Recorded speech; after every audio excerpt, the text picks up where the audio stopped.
दूसरा, तीसरा और चौथा क्वेश्चन मुझे बिल्कुल आता ही नहीं था, जिससे मेरा बिल्कुल कॉन्फिडेंस लेवल ऐसा लग रहा था कि पता नहीं क्या होगा। आप उस चीज़ को वहाँ पर बियर कर सको, आपके अंदर ये पहले से ही प्रिपरेशन होनी चाहिए। इस टाइम पर जो फैमिली में एनवायरनमेंट था वो बहुत अच्छा था। Hello everyone, my name is Mohammad Arham, I am MBBS second year student at doctor RML IMS Lucknow.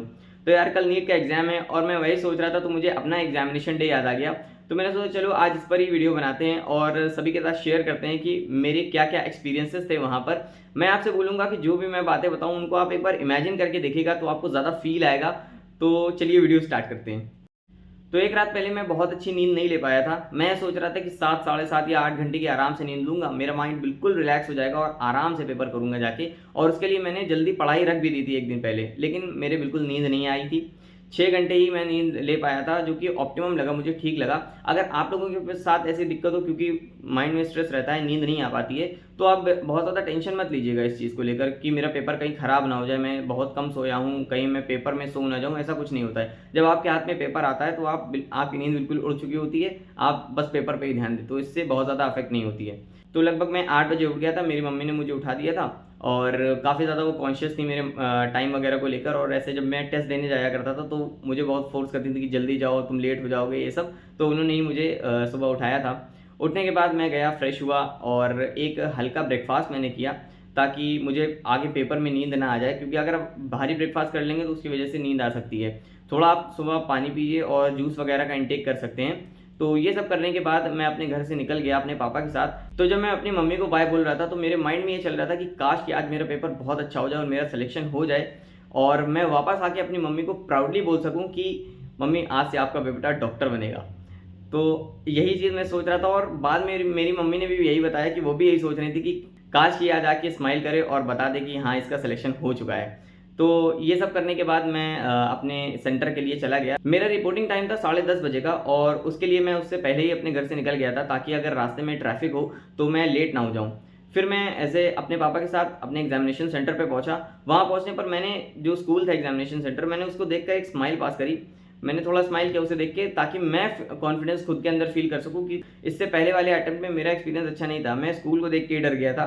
इतने सारे बच्चे वहाँ पर खड़े थे, इतने सारे वहाँ पर पेरेंट्स थे, मेरी हालत वहीं ख़राब हो गई थी, क्योंकि मेरी प्रिपरेशन भी बहुत ज़्यादा अच्छी नहीं थी। तो इस टाइम पर मैं खुद को थोड़ा कॉन्फिडेंस दिलाने के लिए मैंने थोड़ा स्माइल पास किया और खुद को बार बार ये अंदर से महसूस करा रहा था कि यस, इस बार मेरी प्रिपरेशन काफ़ी अच्छी है और इस बार मैं इसको ज़रूर क्रैक कर दूंगा। तो पढ़ने के लिए मैं अपने शॉर्ट नोट्स और बायो की एनसीईआरटी लेकर गया था। और क्योंकि वहाँ सब लोग पढ़ रहे होते हैं, तो उस सिचुएशन में मुझसे ना हो पाता कि मैं ना पढ़ूँ और सब पढ़ रहे हो, मुझे बड़ा अजीब लगता। और मैं आपसे भी यही बोलूँगा कि आप कुछ ना कुछ अपने लिए लेके जाइएगा, ताकि आपको ऐसा ना लगे कि आपने पूरा टाइम वहाँ खड़े होकर वेस्ट कर दिया। और खाने के लिए आप कुछ लाइट सा रख सकते हैं, केक रख सकते हैं, जूस रख सकते हैं, और बहुत ज़्यादा पानी मत पीजिएगा जिससे आपके बीच में आपको उठ के जाना पड़े टॉयलेट के लिए। फिर मैंने एग्जामिनेशन हॉल में एंट्री ली लगभग 12:30 बजे, और 15 मिनट में मेरा बायोमेट्रिक एग्जामिनेशन हुआ। जो कुछ भी वहाँ प्रोसेस होता है अलग अलग, वो सब हुआ, और मैं 12:45 तक अपनी सीट पर जाकर बैठ गया था। और इस टाइम पर एंट्री लेना इसलिए सही है क्योंकि कहीं कहीं पर ऐसा होता है कि कुछ डिस्टर्बिंग एलिमेंट होते हैं, जैसे कहीं पे कोई पंखा चल रहा होता है उसकी आवाज़ आ रही होती है, कहीं पीछे जनरेटर चल रहा होता है, या कहीं से धूप आ रही होती है, तो वो सारी चीज़ें बहुत डिस्टर्ब करती हैं। तो इसलिए जब आप पहले चले जाएंगे तो इन सब चीज़ों को थोड़ा अडाप्ट कर लेंगे और आपको एग्जाम टाइम में कोई दिक्कत नहीं होगी। आप ये भी करिएगा कि जब आप वहाँ पहुँच जाएँ तो एक बार जाके ये देख लें कि वॉशरूम कहाँ पे है, क्योंकि हो सकता है आपको बीच में ज़रूरत पड़ जाए, तो आपको कहीं ढूंढने में टाइम ना वेस्ट हो जाए। तो इसलिए एक बार ज़रूर देख लीजिएगा उस चीज़ को जाके।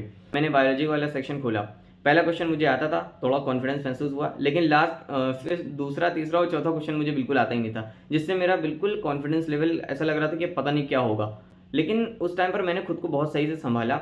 मैंने कहा कोई बात नहीं, 3 क्वेश्चन ही है, आगे क्वेश्चन मुझे आते होंगे, मैंने पूरे साल पढ़ा है इसके लिए। फिर मैं यही सोच के अपने क्वेश्चन को आगे बढ़ाना शुरू कर दिया, और धीरे धीरे करके क्वेश्चंस मुझसे होते गए। लेकिन एक नया पैटर्न मुझे देखने को मिला कि असर्शन रीजन के क्वेश्चन बहुत ज़्यादा थे, जो कि नया था उस टाइम पर मेरे लिए।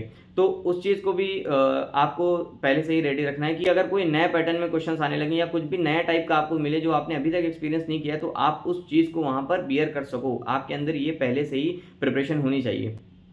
तो ये सब चीज़ें मैंने देखी और जल्दी जल्दी मैंने अपना पेपर करना शुरू कर दिया, क्योंकि पेपर बायो का बहुत ज़्यादा लेंदी था। लगभग मुझे 40 मिनट लग गए थे, और ऐसे नॉर्मली मैं 20 मिनट में कर देता था पेपर अपने टेस्ट में। उससे थोड़ा मेरे दिमाग में प्रेशर क्रिएट हुआ कि इतना टाइम लग गया, अभी फिजिक्स भी करनी है, हो पाएगा कि नहीं हो पाएगा, कहीं छूट ना जाए मेरा पेपर। फिर मैंने अपनी केमिस्ट्री पे आ गया, केमिस्ट्री करना स्टार्ट करी। केमिस्ट्री काफ़ी ईजी थी, एनसीईआरटी बेस्ड थी। कुछ क्वेश्चन थे जो थोड़े से हाई लेवल के थे, लेकिन उनको जो भी क्वेश्चन मुझे नहीं आ रहे थे या जो भी डाउटफुल लग रहे थे, मैं उन्हें सर्कल बना के आगे बढ़ जा रहा था। और फिर ऐसे करते करते मैंने पेपर अपना केमिस्ट्री का कंप्लीट किया और फिर मैं चला गया फिजिक्स पे। फिजिक्स काफ़ी इजी थी, बिल्कुल थ्योरेटिकल क्वेश्चंस थे और एनसीईआरटी से भी क्वेश्चंस आए हुए थे और बहुत सारे क्वेश्चंस ऐसे थे जो मुझे अपनी पुरानी टेस्ट सीरीज में मिल जाया करते थे, तो वो काफ़ी इजी पोर्शन था मेरे लिए। फिजिक्स काफ़ी जल्दी हो गई थी, तो इस तरीके से करते करते मैंने 4 बजे तक अपना पूरा पेपर कंप्लीट कर दिया था, जो कि मुझे ऐसा लग रहा था कि मैं कर ही नहीं पाऊंगा, क्योंकि 40 मिनट तो मुझे सिर्फ बायो में ही लग गए थे। और अब मेरी बारी थी सेकंड राउंड के पेपर की, कि जो भी मैंने सर्कल बनाया हुआ था उसको करने की। फिर मैं उस पर गया, मैंने उनको देखा, जो कुछ हो सका मुझे उसको मैंने कंप्लीट किया। फिर बहुत ज़्यादा जिनमें मेरा दिमाग बिल्कुल चल नहीं रहा था कि क्या होगा इसका आंसर, उसको अभी भी सर्कल करके रखा हुआ था। फिर मैंने अपनी ओएमआर शीट भरना स्टार्ट कर दी थी लगभग 4:30 बजे, और इसके बीच बीच में वो लोग जो इन्विजिलेटर्स होते हैं वो भी आते हैं आपको डिस्टर्ब करने। कभी आपके थंब इम्प्रेशन लेने आते हैं, कभी आपको फ़ोटो कहते हैं कि आप इस पर फ़ोटो पेस्ट कर दीजिए, कभी सिग्नेचर करने के लिए। तो आप इन सब चीज़ों के लिए बिल्कुल रेडी रहिएगा, क्योंकि ये सब चीज़ें होती ही हैं। तो इस तरीके से मैंने फिर अपना पेपर कंप्लीट किया, फिर ओएमआर शीट फिल करी। ओएमआर में मुझसे कोई भी गलती नहीं हुई थी, लेकिन पता नहीं कैसे मुझसे, जब मैं पेपर में टिक लगा रहा था फिजिक्स वाले सेक्शन में स्पेशली, उसमें मुझसे पता नहीं किस तरीके से 6 सिली मिस्टेक्स हो गई थी। तो आप भी इन सब चीज़ों के लिए पहले से रेडी रहिएगा। कहीं हो सकता है मैं कहीं डिस्टर्ब हो गया हूँ या कहीं पर भी कोई दिक्कत हुई हो। मैं मतलब क्योंकि एक नया पैटर्न था असर्शन और रीज़न का, उसी में ही मैंने गलतियाँ करी थी। जैसे ऑप्शंस ये होते हैं कि both A and B are correct and A is the correct explanation of B, इस टाइप के जो आंसर्स होते हैं, तो इसमें काफ़ी कन्फ्यूजन होता है। तो अगर कोई नया पैटर्न है तो आप भी पहले से ही रेडी रहिएगा। तो इस तरीके से मेरा पूरा पेपर कंप्लीट हुआ और फिर मेरा पेपर मैंने सबमिट किया। अब बारी थी बाहर आने की। पेपर देने के बाद मुझे ऐसा लग रहा था कि इस बार मेरा सिलेक्शन तो हो जाएगा, लेकिन मैं बहुत ज़्यादा सेटिस्फाई नहीं था, क्योंकि मुझे लग रहा था कि मैंने कहीं ना कहीं गलतियां करी हैं। अंदर से फील आने लगा था मेरे। लेकिन मैंने पहले से ही सोच रखा था कि मैं बाहर जाऊंगा, मेरे पेरेंट्स खड़े होंगे, मेरे पापा वहाँ पर खड़े होंगे, मैं बिल्कुल भी ऐसे मुंह लटका के नहीं जाऊंगा कि पता नहीं कैसा पेपर हुआ है, क्योंकि मुझे मालूम था मेरा सिलेक्शन तो हो गया है। मैं बस इसी खुशी में जाके अपने पापा से बोल दूंगा मेरा पेपर बढ़िया गया, बस सिलेक्शन पक्का है। तो मैं यही सोच के बाहर गया और मेरे पापा वहाँ पर खड़े हुए थे, धूप थी, और पापा भी दूर से मुझे देख रहे थे कि जल्दी से मेरा बेटा बाहर आए, और मैं भी ढूंढ रहा था इधर उधर, क्योंकि अचानक से जैसे गेट खुलता है सारे पेरेंट्स आ जाते हैं। इतने सारे पेरेंट्स आ जाते हैं, सभी लोग ढूंढने लगते हैं कि कैसा हुआ, सभी से पूछना शुरू कर देते हैं। और उसी में मैंने अपने पापा को देखा, पापा भी खड़े हुए थे। मैं पास में गया, मैंने स्माइल दी पापा को। पापा को भी लगा कि यहाँ पेपर बढ़िया हुआ है। फिर मैंने जाके बताया हाँ पेपर अच्छा हुआ है, इस बार सिलेक्शन हो जाएगा। अंदर ही अंदर मेरे मन में था कि यार थोड़ा सा डिस्टर्ब तो कहीं ना कहीं हुआ है। मैं एक्सपेक्ट कर रहा था कि शायद मेरे 620 तक मार्क्स आएँ, और मैं लेकिन कह रहा था कि चलो सिलेक्शन हो गया, बस इतना बहुत है मेरे लिए। फिर मैंने वहीं पर अपनी मम्मी को कॉल किया, मम्मी मेरी घर पर ही थी। फिर मैंने खुद ही कॉल किया, उनको बताया कि हाँ पेपर बढ़िया हुआ है, इस बार सिलेक्शन हो जाएगा।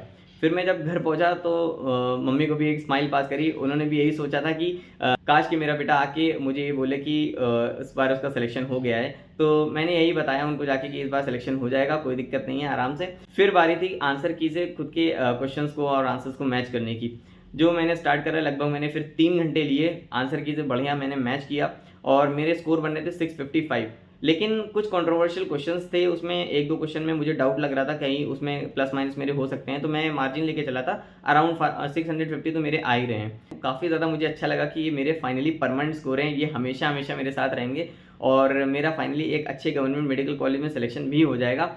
तो उसकी वजह से मेरे पेरेंट्स भी सभी लोग बहुत ज़्यादा खुश थे, और मेरे पास कॉल्स भी आ रहे थे कि कैसा हुआ पेपर, सभी लोग पूछ रहे थे। मैं सबसे बोल रहा था बहुत अच्छा हुआ है। उस टाइम पर जो फैमिली में एनवायरनमेंट था वो बहुत अच्छा था, सभी लोग बहुत ज़्यादा खुश थे और मैं भी बहुत ज़्यादा खुश था। उस रात मुझे बहुत अच्छे से नींद तब भी नहीं आ पा रही थी, क्योंकि मैं बहुत ज़्यादा खुश था। और दूसरे दिन सुबह जब मैं उठा तो अचानक से मुझे महसूस हुआ जैसे कि जैसे एक रिफ्लेक्स में आ जाता है कि अभी उठ के पढ़ना है, वो एकदम खत्म हो चुका था। उस टाइम पर लगा कि हाँ मुझे परफेक्ट स्कोर मिल चुका है। तो वो जो फील था वो अलग ही लेवल का था। और मैं यही चाहता हूँ कि आप भी अपने एग्जामिनेशन सेंटर पे बहुत ज़्यादा अच्छा एक्सपीरियंस करें, आपका भी बहुत अच्छा स्कोर आए, आप भी बहुत अच्छे गवर्नमेंट मेडिकल कॉलेज में सिलेक्शन ले सकें। तो आज के लिए इतना ही था इस वीडियो में। All the very best.